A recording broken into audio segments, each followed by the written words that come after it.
नमस्कार आद्विका किचन को आपण को अनेक अनेक स्वागत। आज मु आपण मानक सहित शेयर करी ओडिशार गोटे ऑथेंटिक पिठा क्षीर गईंठा बा बौल गईंठा जहाँकि आमे बौल अमावास्या रे ओडिशार घरे घरे तैयारी करिताऊ। आज ए पिठाटी को मु चाउल रे न करी सुजी रे करिछि। पूरा छेना भलिया कमलिया लागिबो। चलंतु स्टार्ट करिबा आज रे रेसिपी। आज रो रेसिपी पई गोटे कड़ाई नेछि। कड़ाई को टिके गरम करि नबा। गरम हो सारा पर मुझे नहीं जाऊँगी गोटे चामच गुआ घी। आपण पाखे जदि घी नहीं आपण तेल नहीं पारे। ता सहित मुझे जाऊँगी गोटे कप्र सुजी जो मेजरिंग कप अच्छी 250 ml से नहीं गोटे कप्र सुजी। एबे सुजी को घी रे भल भाव में भाजी नबा।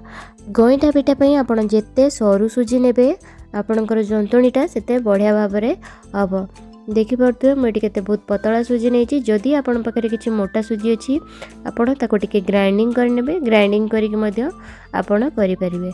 देखिपे सुजीटा आम बढ़िया भाव में भाजी हो गलानी। आ कलर चेंज हो गलानी। एबे मु नहीं जीवी ता सहित 2 कप्र क्षीर माने टोटल 500 ml क्षीर नहीं। गोटे कप सुजी पाई आपण ने 2 कप क्षीर। आपण जेकोसी मेजरिंग कप नौचंती जहाँ भी जेकोसी जगार मापिकी नौचंती गोटे जगह नियंतु से सबकि परफेक्ट भाव में मापिकी नियंतु जहाँद्वारा कि आपणकर पिठाटा बहुत बढ़िया हम।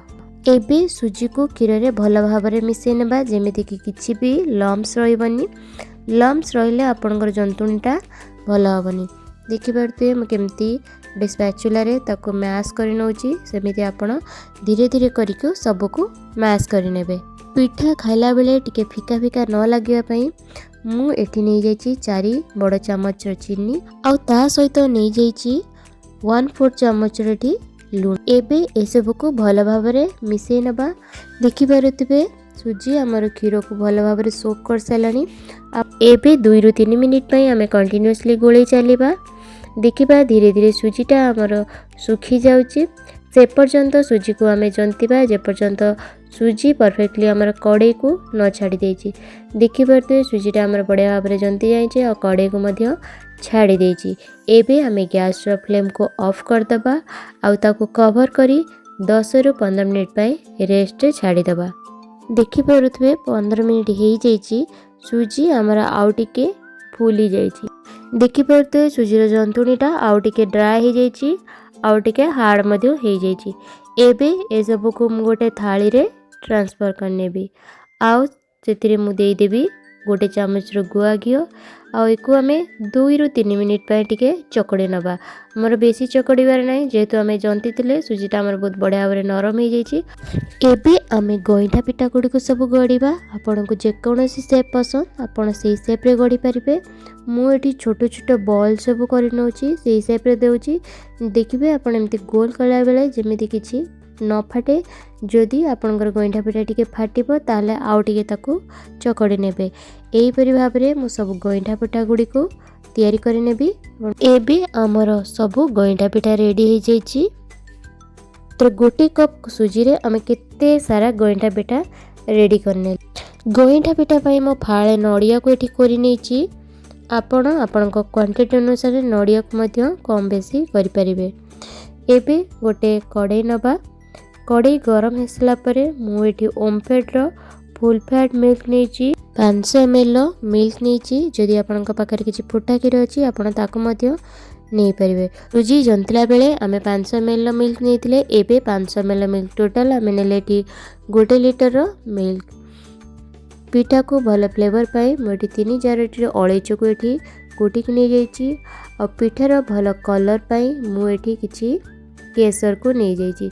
जदि आपण पाखरे केसर नाही आपण ताको मध्य स्किप करि पारे। पिठा को आहुरी टेस्टी करिया पाई मुझे 1/4 कप रो मिल्क पाउडर नीची। मुझे अमूल मिल्क पाउडर नीची। आपण जेकोसी ब्रांड मध्य नहीं पारिबे। क्षीर जिते जस्ट हल्का उषुम हम से मिल्क पाउडर को आप ऐड करेंगे। जदि टिके गरम हो मिल्क पाउडर ऐड कले मिल्क पाउडर टिके गेटालिया गेटालिया रहिबो। एबे मु सेथरे निउची 1/4 चामच रो लूण आ ता सहित निउची 5 बड़ चामच चीनी। आपण को मीठा केते पसंद से अनुसार आपण चीनी कम बेसी मध्य करि परिबे। एबे ए सब को आमे गोळै नबा। टिके क्षीर फुटी आसला परे रेडी करी रखिथिबा गईठा को एठी ऐड करनबा।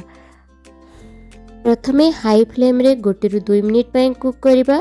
तापरे फ्लेम को लो करी आमे 5 मिनिट पई कुक करबा। एबे मु गोटे स्पैचुला रे धीरे धीरे करी पिठा को सब एपट सेपट कर नउची। एबे हमर 5 मिनिट हे गलानी आ पिठा उडा मध्य भलो भाबरे सिझी जाईची। एबे मु कोरी की रखितबा नडिया को एठी ऐड कर नउची आ ता सहित नै जाउची किछि काटिकी रखितबा आलमंड को। जदि आपण पाखरे आलमंड नै मध्य आपण स्किप करि परिबे। एबे हल्का हाथ रे ए सब को आमे गोळे नबा। एथर आमर रेडी हो जाइए बौल अमावास्या स्पेशल बौल गईठा बा क्षीर गईठा। जदि मो रेसिपी आपको पसंद आसुची लाइक शेयर सब्सक्राइब करने को जमा भी भूलिबेनी। पुणी देखा आउ एक रेसिपी रे। रहिली जय जगन्नाथ।